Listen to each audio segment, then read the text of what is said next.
1986ರಾಗ ಎಲ್ಲಾ ಲಿಂಗ ಮಹಾರಾಜರು ಲಿಂಗೈಕ್ಯರಕ್ಕಾರ. ಆದ್ರ ಈಗಷ್ಟ ಕೆಲ ತಿಂಗಳ ಹಿಂದ ವಸ್ತ್ರದ ಮೇಲೆ ಅವರ ಕೈ ಗುರುತು ಮೂಡೈತ್ರಿ. ಎಷ್ಟೋ ಪವಾಡಗಳನ್ನ ತನ್ನೊಂದಿಗೆ ಹೊತ್ತು ಸಾಗುತ್ತಿರುವ ಮುಗುಳ್ಕೋಡ್ ಮುತ್ಯಾನ್ ಮಠಕ್ಕ ನಿಮಗೆಲ್ಲರಿಗೂ ಆದರದ ಸ್ವಾಗತ ರೀ.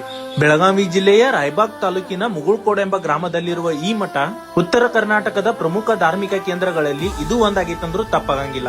ಮಠದ ಗುರುಗಳಾದಂತಹ ಎಲ್ಲಾ ಲಿಂಗ ಮಹಾರಾಜರು ಮತ್ತು ಸಿದ್ದರಾಮೇಶ್ವರ ಮಹಾರಾಜರ ಪವಾಡಗಳನ್ನ ಹೇಳಕ್ ಕುಂತ್ರ ಈ ಜನ್ಮನ ಸಾಲಂಗಿಲ್ಲ ಅನಸ್ತೈತಿ. ಒಂದಾನೊಂದು ಕಾಲದಾಗ ಗಿಡ ಗಂಟೆಗಳಿಂದ ಆವರಿಸಿ ಸ್ಮಶಾನದಿಂತಿದ್ದ ಈ ಜಾಗವನ್ನ ಭವ್ಯ ಮಠವನ್ನಾಗಿ ಮಾಡಿದ್ದು ಪವಾಡವೇ ಸರಿ. ಇದಷ್ಟ ಅಲ್ರಿ, ಹಗಲು ರಾತ್ರಿ ಅನ್ಲಾರ್ದ ದಿನಂಪ್ರತಿ ಇಲ್ಲಿ ದಾಸೋಹ ನಡೀತಿರ್ತೈತಿ. ಅದೆಷ್ಟೋ ವರ್ಷಗಳ ಕಾಲ ಆಹಾರವನ್ನ ಬಿಟ್ಟ ಧ್ಯಾನದ ಸ್ಥಿತಿಯಲ್ಲಿ ಕುಂತ ದೇವರನ್ನ ಸಾಕ್ಷಾತ್ಕಾರ ಮಾಡ್ಕೊಂಡಿದ್ದನ್ನ ಈ ಗುಡಿಸಲು ಸಾರಿ ಹೇಳ್ತತಿ. ಶತಮಾನಕ್ಕೂ ಹೆಚ್ಚು ಕಾಲ ಭಕ್ತರ ಸೇವೆಯನ್ನು ಮಾಡಿದ ಎಲ್ಲಾ ಲಿಂಗ ಮಹಾಪ್ರಭುಗಳ ದೇಹಕ್ಕ ಧನಿವಾಗಿತ್ತು ಅನಸ್ತತಿ. ಫೆಬ್ರವರಿ 5, 1986ರಾಗ ಇವರು ದೇಹ ತ್ಯಾಗ ಮಾಡ್ತಾರೆ. ಅವರು ಇಂದಿಗೂ ತಮ್ಮ ಇರುವಿಕೆಯನ್ನ ಭಕ್ತರಿಗೆ ತೋರಿಸ್ಕೊಡ್ತಾರನ್ನೋದು ಏನ್ ಸುಳ್ಳಲ್ಲ.